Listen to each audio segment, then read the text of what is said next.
अस्सलाम वालेकुम। कहानी अर्शी की चैनल में आप सभी व्यूज़ का स्वागत है। शकुंतला जी एकटक नज़रों से अपने तीनों बेटों को देख रही थीं, पर किसी ने भी उन पर तरस नहीं खाया और अपने अपने कमरे के दरवाजे बंद कर लिए। वो मायूस सी उठी और एक बैग में 4 साड़ियाँ, अपने पति की तस्वीर, कुछ कागजात भरे और सिसकते हुए अपने बनाए घरौंदे को निहारती रही। इसी घरौंदे में वो ब्याह कर आई थीं। एक एक कमरे की साज सज्जा की थी। पर्दों से लेकर फर्नीचर तक खुद से सालों तक घर बसाया था। घर का हर कोना गवाह है कि वो अपने घर से कितनी जुड़ी हुई हैं। और अचानक तीनों बेटों ने फरमान सुना दिया, आप यहाँ से चली जाइए, आपकी इस घर में कोई ज़रूरत नहीं है। आप होती हैं तो घर में झगड़े होते हैं। हमारी पत्नियाँ आपके साथ नहीं रहना चाहती। ये सुनकर शकुंतला जी जड़वत रह गई थी। उन्हें बिल्कुल उम्मीद नहीं थी कि अपने ही बेटों के मुंह से ये सुनने को मिलेगा। आखिर उसने जिन बेटों को जन्म दिया, अपने खून पसीने से बड़ा किया, वो ही अपनी माँ से पल्ला झाड़ लेंगे। ऐसी उम्मीद नहीं थी। वो तो इसी उम्मीद में जी रही थी कि 3 बेटे हैं, मैं तो राज करूँगी। पर उनकी सभी आशाओं पर पानी फिर गया। जब बड़े बेटे सोहित का जन्म हुआ था तो घर में उत्सव मनाया गया था। सालों बाद घर में लड़का हुआ था,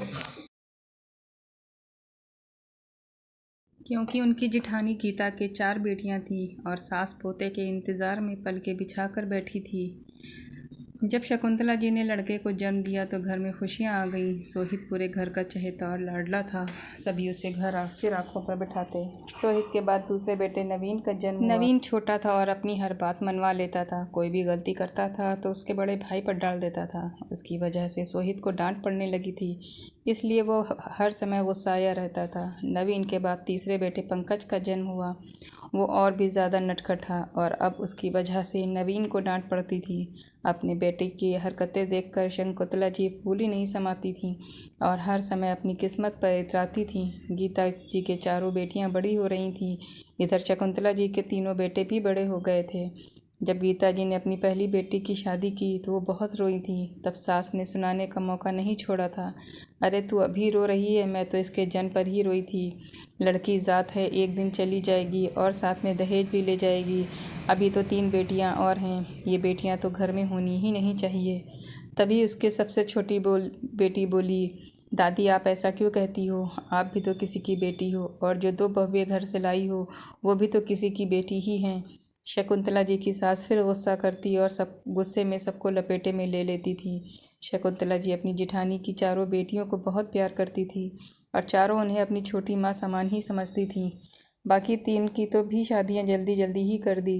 अब गीता जी खुश रहती थी। उनके पति का देहांत सालों पहले हो गया था। अकेली घर में क्या करती, कभी कोई बेटी रहने आती तो कभी कोई बेटी, और जवाई अपने साथ घुमाने ले जाते थे। बेटियां आती तो दिन भर अपनी चाची और माँ से बातें करती रहती थीं। एक दिन उनकी सास बोली, अब बेटियां तो विदा कर दी हैं, उन्हें भूल जाओ। अब तो मेरे पोतों की शादियां कर दो ताकि घर में पोत बहू आ जाए और जल्दी से अपने होने वाले पड़पोते का मुंह देखकर सोने की सीढ़ी चढ़ जाऊं।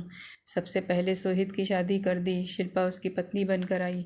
शिल्पा ज़बान की बड़ी खरी थी, अच्छी पढ़ी लिखी थी तो दादी सास, ताई सास और सास ससुर का ज़रा भी आदर नहीं करती थी। उसे अपनी पढ़ाई का बड़ा घमंड था और इसी घमंड के चलते वो घर में किसी से भी मिलकर नहीं चली, हमेशा अपने में लगी रहती थी। वो अपनी ससुराल वालों को गंवार समझती थी, पर सोहित की नौकरी इसी शहर में थी, इसलिए इन सबके साथ रहना शिल्पा की मजबूरी थी। घर का काम तो उसकी दोनों सास संभाल लेती थी।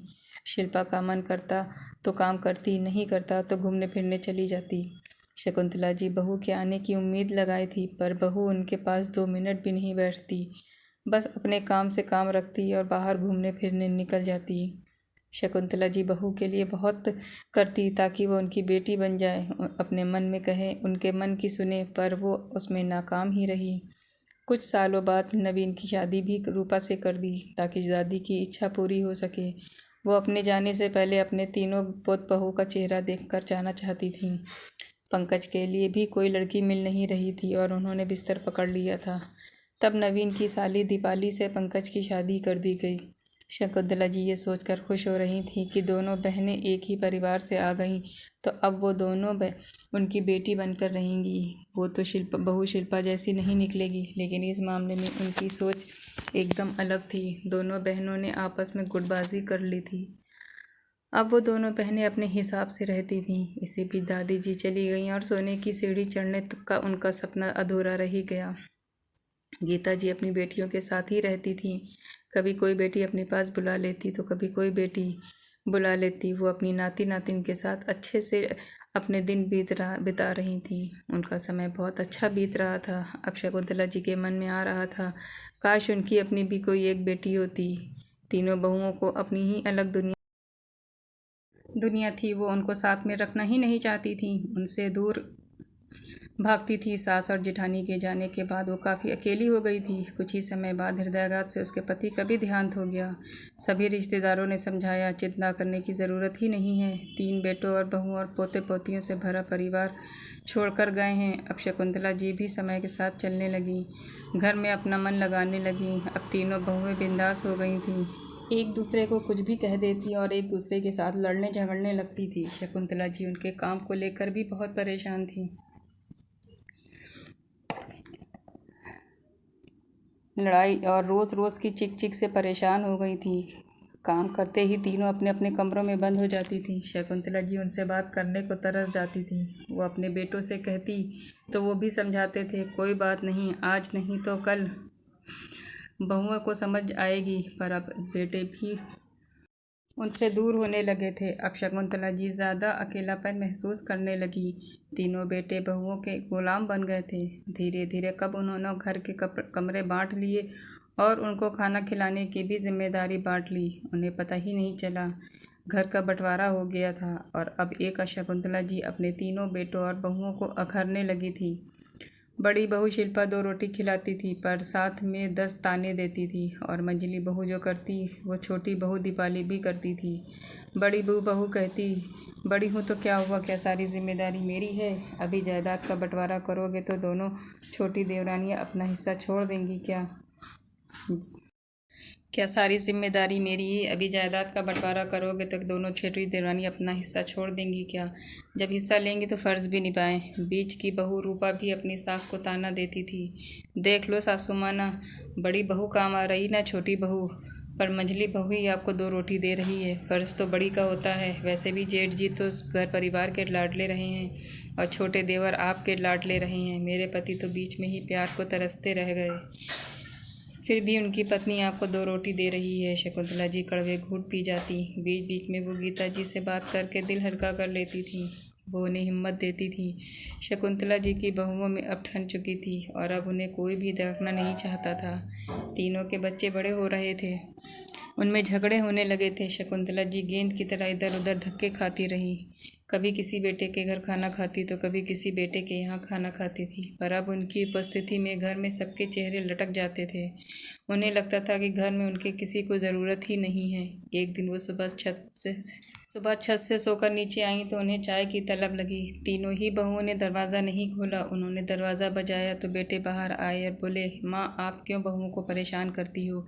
ये घर छोड़कर क्यों नहीं चली जाती हो? इस उम्र में कहाँ जाएंगी, क्या करेंगी, इससे किसी को मतलब नहीं था। और अपने आत्मसम्मान से और समझौता न करना पड़े इसलिए आज शकुंतला जी घर छोड़ दिया। और जैसे ही वो घर से बाहर निकली तो खुशी के मारे उनकी आंखें चमक आईं। गीता जी की सबसे छोटी बेटी बाहर कार लिए खड़ी थी, जो उसी शहर में रहती थी। वो अपनी चाची को अपने साथ लेकर चली गई। गीता जी ने ही उसे फ़ोन करके सब बताया और इन्हें साथ लाने को कहा था।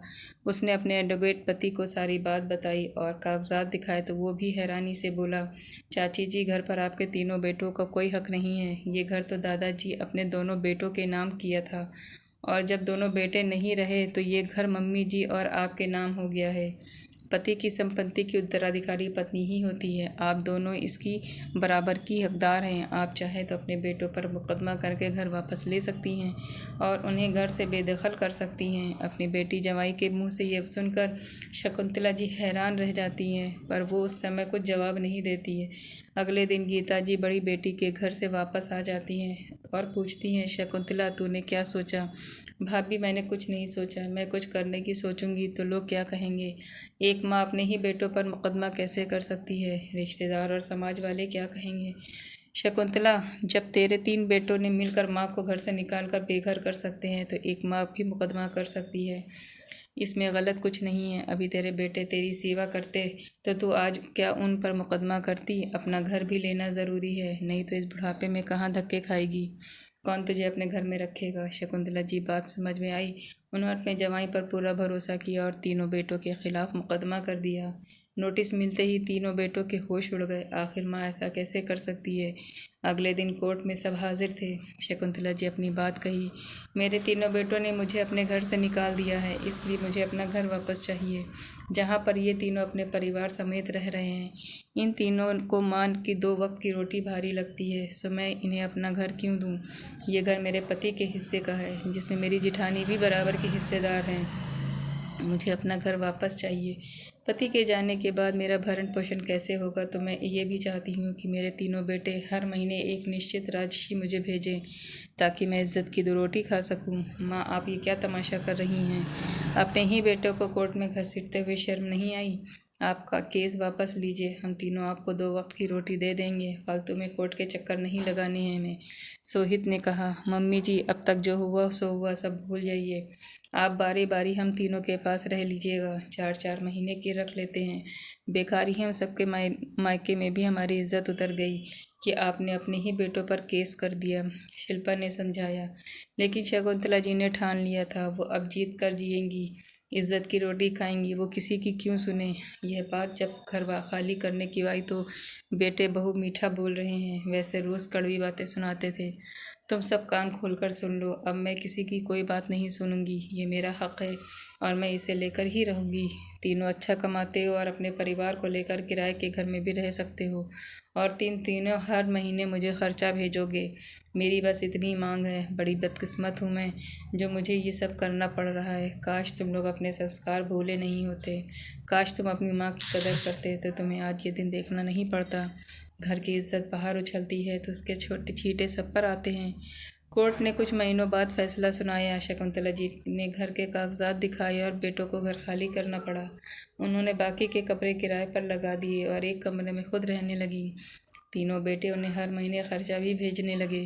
शकुंतला जी ने अपनी बेटी और जवाई को धन्यवाद दिया और उन्होंने वसीयत में भी बनाकर रखवा दी कि उनके मरने के बाद ये घर उनकी जिठानी की 4 बेटियों में बांट दिया जाए, क्योंकि ये चारों ही समय समय पर आकर मुझे संभालती हैं, बीमारी में मेरा इलाज करवाती हैं, मेरी सेवा करती हैं। अब गीता जी कुछ दिनों के लिए उनके साथ भी रहने आ जाती थी। भाभी, आप बड़ी किस्मत वाली हैं जो आपको 4 बेटियां हैं, शकुंतला जी ने कहा। तो गीता मुस्कुराकर बोली, ये चारों मेरी ही नहीं, हमारी बेटियां हैं। शकुंतला जी सम्मान और इज्जत से अपना बुढ़ापा व्यतीत करने लगी। पाठकों, एक माँ कई